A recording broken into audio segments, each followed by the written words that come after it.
Welcome back. It is 7:40. Now, as we celebrate spring break, we have Jill Rohrbach here. She is a local author of 100 Things to Do in Arkansas and 100 Things to Do in Fayetteville Before You Die. So we just want to know, you're born and raised in Arkansas, right? From here, tell us that story. You're an Arkansas girl. I'm an Arkansas girl. I've been writing about Arkansas for more than 25 years. Okay.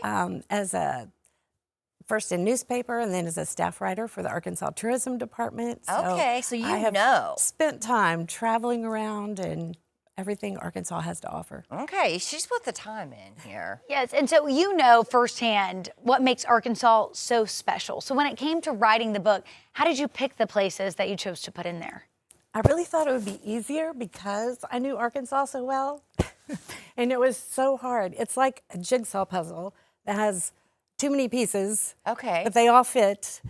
And how do you put that together? Because there's really no right or wrong way. There's just so many things, to put in the book. So Yeah. it was hard to choose, and I hated leaving some things out. But So what made you choose things? Was it like, oh, I had the most fun here, or this was the most scenic? What were kind of those choices that you made? some of them are things that I really love. I tried to put myself around the state, to give ideas all over. So you visited all the places that were in the book. Pretty much. Okay. I've pretty much done everything in here, or been there.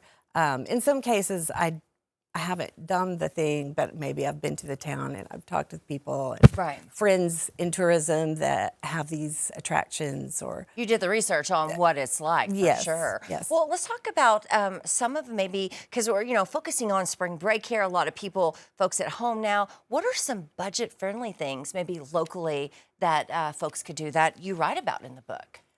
all of our state parks are free. Yeah. Free entry. So that's always the easy one.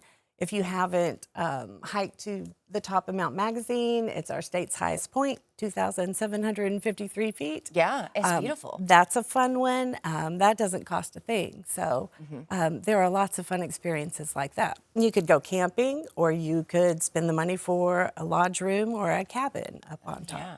Well, and I'm sure you've taken your family along with you to do some of these things, and y'all have created a lot of memories. So you've seen firsthand of what it means to go and explore your local community. So what would you tell to others of why it's important to explore locally, maybe, instead of leaving the state and going elsewhere? Right. We have so many natural wonders. I mean, the Buffalo National River is the nation's first designated national river.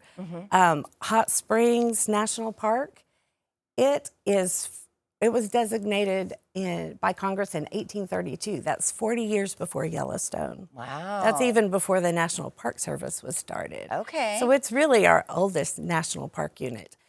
We have Crater of Diamond State Park, the only public diamond mine. So we have a lot of really wonderful places. People come from all over the world to visit the Crater Mine. That's right.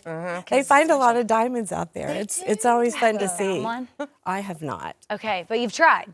And crystal mining in Mount Ida, that's a lot of fun. Did that with our family, and we had a lot of fun digging for that. You'll find tons of those. That's amazing. So a lot of outdoors things to do here. For people maybe don't want to drive more than like an hour, they live in Northwest Arkansas, River Valley. What would you suggest to them maybe this week for spring break? It's going to be beautiful weather. It is. Okay, obviously Buffalo National River, and we usually in spring we think about canoeing and kayaking the river. But one of my favorite places is Lost Valley. It's right over there by Ponca in the Upper Buffalo. Okay. It is an easy hike, but you go along a creek, you get to Eden Falls, there's Eden Cave. Take a flashlight or a headlamp, and you can crawl back in that cave, and there's a waterfall that comes down. It's not big. You won't get lost. You will have to squeeze And a little she said here by, and there. Ponca, that's not like an hour and a half drive, maybe two. So yeah. Okay, so coming up at 8:30, Jill's going to stay with us. We're going to ask her more questions. She's also having a signing with some community artists from the Women in the Ozarks Art Group. That will be this Thursday, March the 26th, at the Bank of Fayetteville there on the downtown square, so you can get some more ideas. Yeah, if people want to come meet you at that, get a book signed, what time is that at? I believe it's from 4 to 6. Okay, Yes. 4 to 6. All right, stay with us at 8:30.